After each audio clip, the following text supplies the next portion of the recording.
Just this past year alone, 2 friends that I consider lifelong best friends, people I thought for sure would be in my wedding, essentially cut me out of their lives, unfollowed the podcast, and just kind of dropped me. Literally just a few months prior, one of them came on a family vacation with me. They were people I used to talk to every day. Needless to say, it felt hurtful. It felt confusing. It felt lonely. I wondered how such close friends could essentially just cut me out like that, seemingly out of nowhere. These people that I thought were supposed to have my back, always love and support me, just suddenly turn their backs on me. But what if I told you that drifting apart from people that you once previously thought were going to be lifelong best friends could actually be a good thing? This is just one of the powerful truths and realizations that I'm going to share with you today. Because the truth is, reflecting back on my friendships, this is not the first time I've been upset or disappointed or hurt in navigating friendships. In the whole first half of my 20s, I would end weekends feeling lonely and disconnected. Even though I had multiple social plans, they all felt surface level. They didn't provide me with that level of connection and fulfillment that I was genuinely seeking. So I would still leave the weekend feeling lonely despite seeing multiple people. That's how unfulfilling my friendships used to be. I feel like they didn't really know or value me for my true and authentic self. I feel like I wasn't being my true and authentic self around these people. There's been times throughout this episode I'll share that I was blatantly excluded, left feeling insecure and crying, or feeling kind of trapped in a friend group and pressured to go along with social plans that I truly didn't want to be a part of. Feeling like I was going to miss out if I didn't go along with it, and feeling like I couldn't really make outside friends that I might have felt more connected to. If you felt any of this in your own friendships, I want you to know that you are not alone. In this video, I'm going to reveal the eye-opening truths about your unfulfilling friendships that you might not realize, the things that might be keeping you stuck in your current social patterns. And at the end, I'm going to share one simple question that you need to ask to start to have more fulfilling relationships and friendships in your life. So since a few of these instances that I've shared, I feel like my social life and my friendships have entirely transformed since I've started my growth journey, since I've started the podcast. Like I said, many of the people that I thought were going to be lifelong best friends have kind of dropped off. People that I thought were always going to be around, I honestly don't really talk to anymore in a lot of cases. But the biggest difference is actually I now feel grateful for that because I understand the truths that I need to about friendships and how they're supposed to evolve. And in understanding these truths that I'm going to share with you today, it's allowed me to set myself free from those traps that I feel like were keeping me insecure and anxious and feeling inauthentic. And I now feel like I have friendships that value me for me, that support me for me and putting myself out there and being authentic.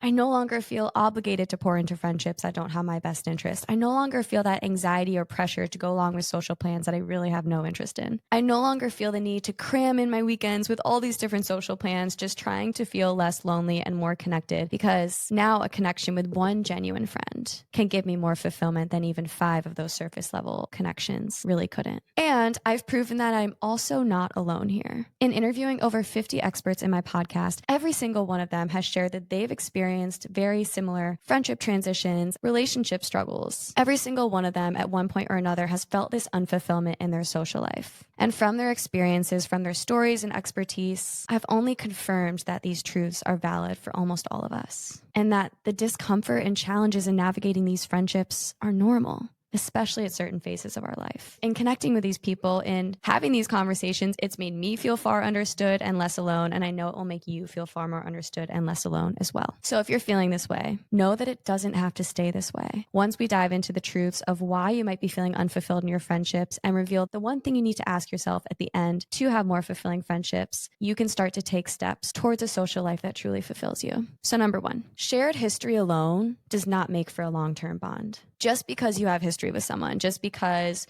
you grew up with them, just because they were your neighbor, just because they were your roommate years ago, just because you went to high school or college with them, doesn't necessarily mean they're going to be a lifelong friend, let alone be a good friend for you in the long term. We think that if we go to high school and college with these people that they're going to be friends for life, right? Especially in the moment when we're navigating those times with them, it feels like that. We think they're a lifelong friend. Because they were such a big part of our lives during some of the most pivotal times, we think undoubtedly that they're always going to be there. But the harsh reality that I've learned and accepted is it's not really meant to be that way. Think of how much you've changed since high school or college or middle school or 5 years old, whenever you started that friendship with that person. You are an entirely different person and they are an entirely different person. I think back to the friends I had in high school and college, and a lot of them were because we had extracurriculars together, we had classes together, we had sports together. Maybe we were in the same sorority house in college. Maybe we just had mutual friends and we had that to bond over.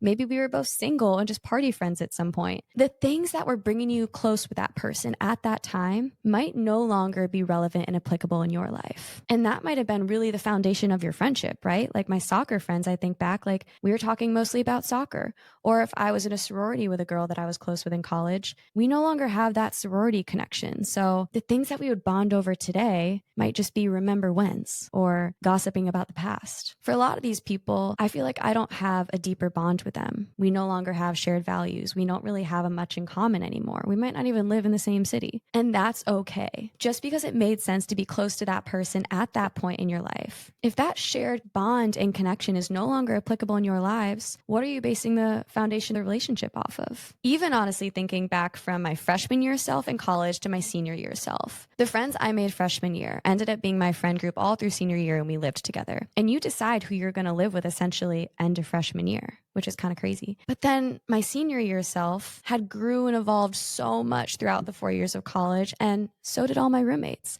So come the end of senior year, I felt very different than a lot of the girls that I was living with. And it's a positive thing. It's okay. But it made me feel a bit disconnected from the people that I was surrounded by. And it made me feel really ready to move to a city and meet new people because I had grew and evolved so much, and I was ready to make connections with people who shared my more current values, who were more in alignment with that more evolved version of myself. And accepting that truth, being honest about the fact that I am not the same person as that old version of me was when I was close with those people, has allowed me to let go of clinging on to friendships so tightly just because of that shared history. And it doesn't mean that I don't still have great friends from high school and college, but I know that shared history isn't going to be the foundation of a fulfilling friendship. I know it also takes current shared values and things that we can bond over in our lives right now, things that we connect on and share values on now, not just in the past. Okay, number 2, your friends reveal how you feel about yourself. The friends you choose to surround yourself by is honestly a reflection of how you feel internally, what your self-worth and self-concept is. So if you chose these current friends of yours when you really didn't feel good about yourself, when you were super insecure, you didn't really know who you were, you kind of just went along with it, whatever, in college, you were just surrounding yourself with the people you thought were cool. Think about it. How confident and secure did you feel as that past version of yourself? How much did you even know yourself? How in tune were you with that authentic version of yourself? Did you even like who you were when you surrounded yourself by those people? If you're like most young people in high school or college, when we actually make a lot of our friends, we're totally lost. We're unsure about who we are, what we're doing in this life, what we even want. We're just chasing that external validation. This was me to a T. Looking back at my younger self, I didn't know who I was. I didn't like who I was. I was constantly seeking external validation, constantly trying to place myself in a social group that would make people think that I was cool and make people like me, or so I thought.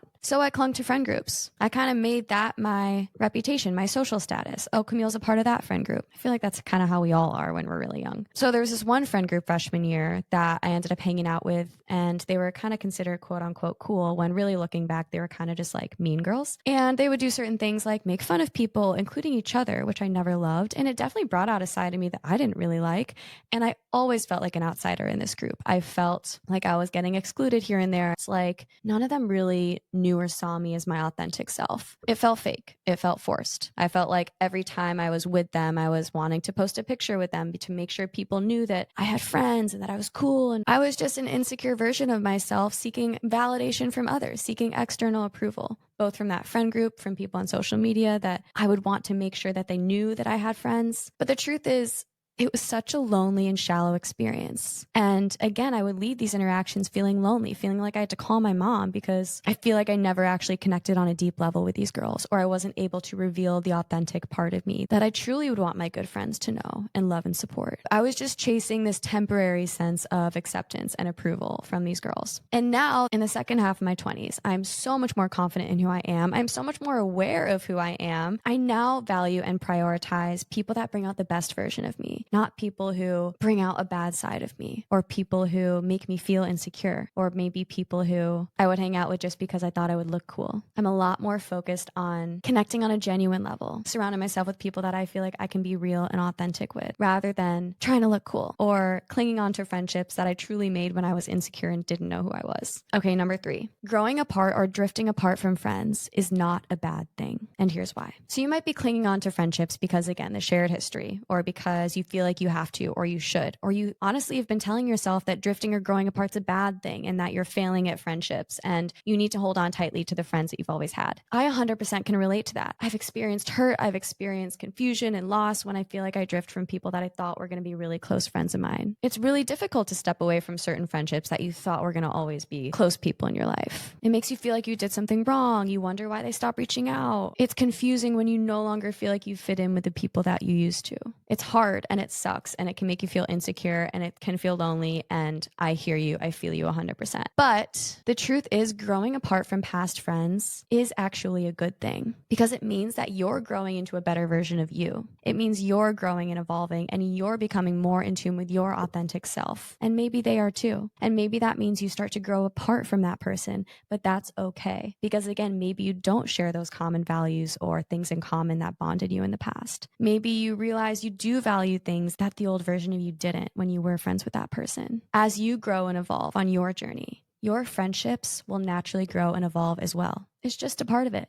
Every single person has experienced this on their journey. In the past few years on my growth journey, I feel like I've grown the most I've ever had. And alongside that, I feel like I've drifted apart from more friends that I ever have, but they go hand in hand. You can't really avoid it because as you gain more confident, as you grow along your journey, you become more confident and secure to be authentic and to get honest with yourself about the relationships that serve you and the ones that don't. And maybe certain people in your life might see you growing and not love that. People don't like it when you change. People kind of want you to stay the same. And so they might fall off a little bit and you wonder why they've drifted off. Maybe they're not growing and evolving at that same level you are. So if you're drifting apart, if you're growing from people, if it feels really difficult, if you're wondering what you did wrong, know that growing apart and drifting from people is a natural and normal and positive part of your growth journey. So embrace that discomfort. And some friends will grow alongside you, and that's amazing. Those are awesome friendships to cherish and to continue to nurture. But you'll know who those people are and you'll know who those people aren't. And so we don't have to continue to force the ones that we naturally drift from. We can accept that it's a positive part of this journey. Okay, number 4,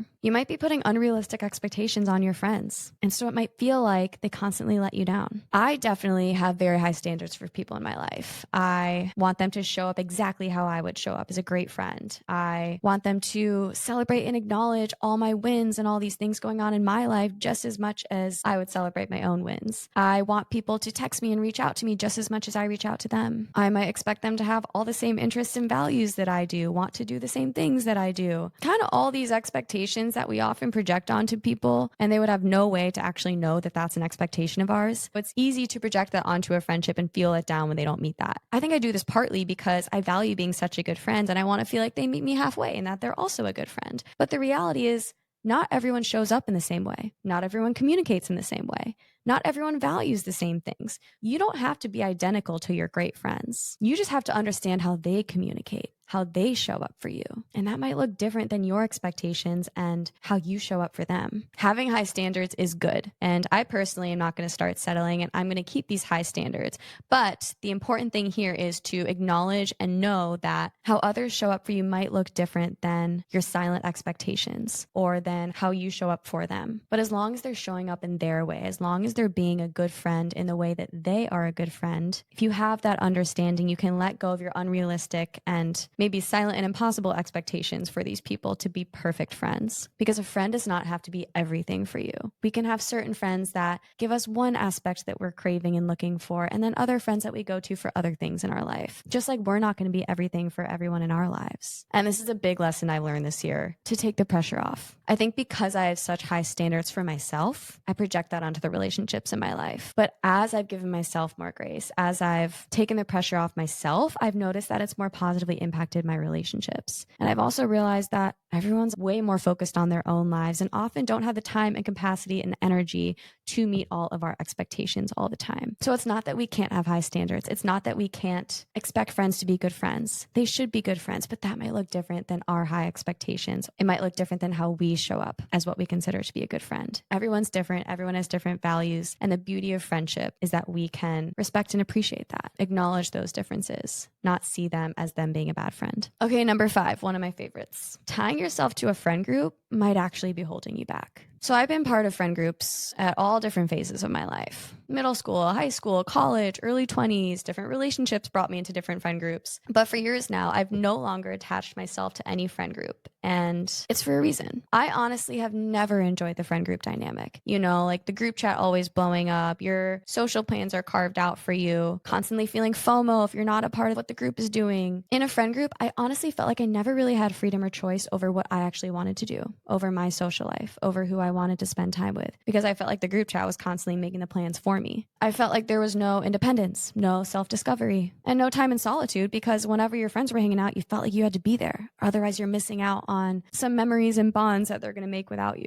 I felt like I had to go along with whatever the group was doing just to fit the mold, just to fit in and to be a part of something. And I also felt like meeting new people that I really wanted to hang out with wasn't as much of an option, because you're already kind of tied into a friend group. And when you're a part of a group, it's harder to either branch out of that group or for people to come into a group, because it just feels so set and solidified. And there's not as much of that option to meet new people and make new connections that might actually align with you a lot more. It made me feel stuck in a lot of ways. I felt like my social life was predetermined, and a lot of the social plans that I felt like I was going along with weren't even things I was interested in, or might have not actually been in the mood for. But of course, again, because of this FOMO, I felt like I had to go. I can still literally feel that anxiety that would come up when the group chat blows up and your friends are texting about making plans, and I either couldn't go or didn't necessarily want to go, but just felt that pressure to go. Or if I couldn't go, I was riddled with FOMO and feeling like I was missing out on something. It's like you're constantly feeling like you have to keep up with the group, and you tell yourself this narrative that you're going to fall behind if you don't, or that you're a loser if you don't have a friend group, which is also highly untrue. And beyond this, I felt like in this group setting, there were always people in the friend group I felt like I actually wasn't very close with.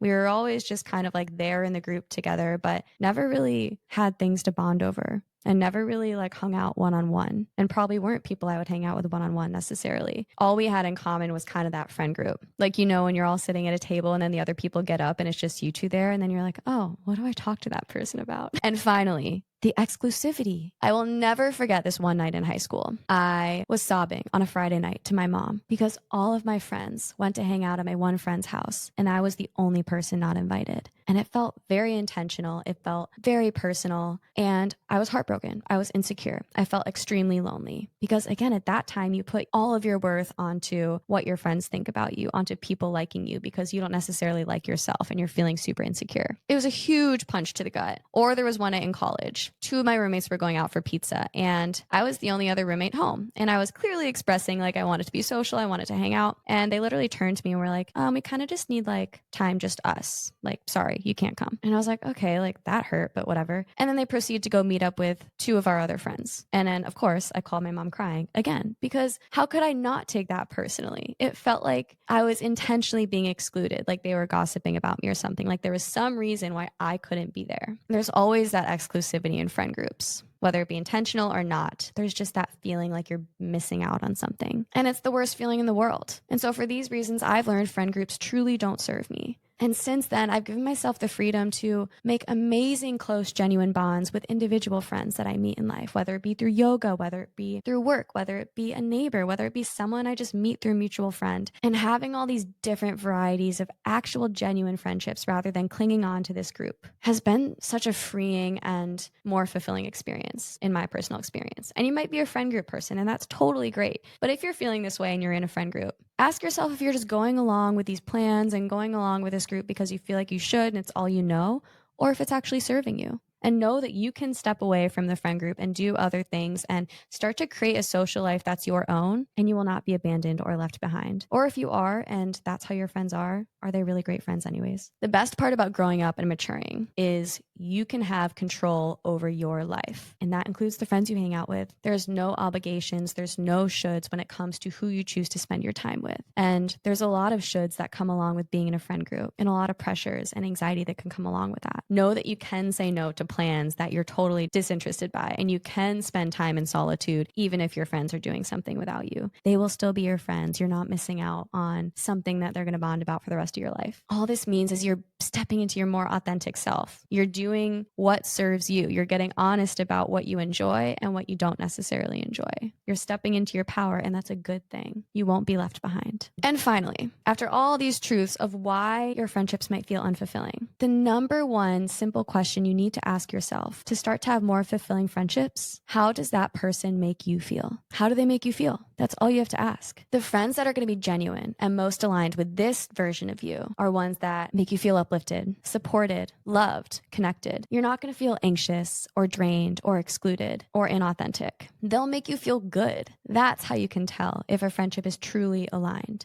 and if a friendship is truly serving you at this phase in your life. How do you feel after spending time with that person? And that might change as you continue to grow and as they continue to grow. But as you continue to make social plans to spend time with people, have this question in the back of your mind to determine the friendships that you might be clinging on to and forcing because of all the reasons we listed before, or the ones that actually are filling your cup, that actually align with this version of you. In a lot of my own social interactions, I told myself I should make plans with that person. I should make more of an effort with them, when deep down I knew I didn't actually want to. I knew something wasn't serving me there. In giving myself permission to ask how certain friends make me feel, it's given me freedom, it's given me clarity, and it's allowed me to be more authentic and continue down this growth journey, feeling loved and supported by people that I genuinely value around me. And honestly, this is something I wish I knew so much earlier, rather than feeling unfulfilled and trapped and anxious in so many of those past experiences that I've shared. So stop forcing, stop clinging. If certain friendships are not serving you, if certain social plans, if certain environments are not serving this version of you, not making you feel fulfilled, bringing out a bad version of yourself, feeling forced, feeling inauthentic, give yourself permission to let go of those toxic cycles, of those people that might be dragging you down. Ask, how do they make you feel? And that's all you need to know to take it from there, one step at a time on your path to having more fulfilling friendships. If you enjoyed this episode, if any of this advice resonated with you, don't forget to press follow or subscribe for more realistic and inspiring tools to live a more fulfilling life. See you all soon.